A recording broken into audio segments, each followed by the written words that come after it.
ஓம் ஸ்ரீ குருப்பியோ நம. ஓம் கம் கணபதையே நம. நம்ம ஸ்ரீநிகேதன் வலைதளம் வாயிலாக முருகப்பெருமானுடைய சஹஸ்ரநாமத்திலிருந்து தினமும் ஒரு நாமாவளியை சிந்திச்சுருக்கோம். இன்றைய தினம் 689வது நாமாவளியாக ஓம் முக்தி தாத்ரே நமஹ.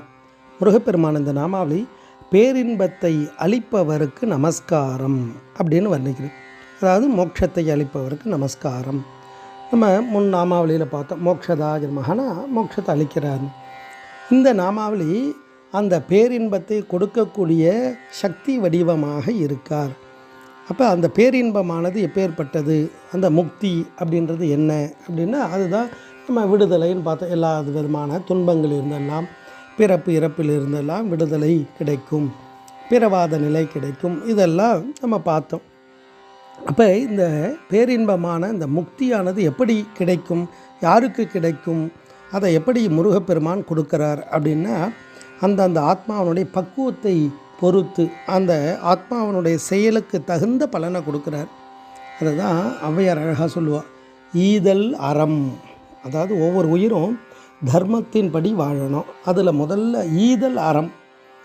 அந்த எல்லா விதமான கொடுக்கக்கூடிய தன்மையோடு வாழ்வது, அதுதான் தர்மம்.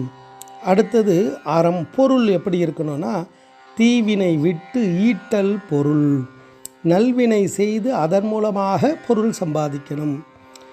அதுதான் எஞ்ஞான்றும் காதல் இருவர் கருத்து ஒருமித்து ஆதரவு பட்டதே இன்பம். அப்போ அறம் பொருள் இன்பம். இந்த இன்பம் எப்படி இருக்குன்னா எப்பொழுதும், அதாவது கணவன் மனைவியாக வாழக்கூடியவர்கள் கருத்து ஒருமித்து ஆதரவு பட்டு ஒத்தவால் புரிந்து கொண்டு நடக்கணும். அதால் வரக்கூடிய இன்பம் தான் உண்மையான இன்பம். அந்த மூணு வந்துடுது, அறம் பொருள் இன்பம்.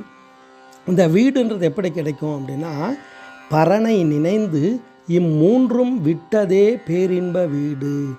அந்த பரம்பொருளை நினைத்து தர்மம் அதெல்லாம் ஒரு காலத்துக்கு மேலே அதெல்லாம் நம்மளால் செய்ய முடியாத வயது வந்துடும்.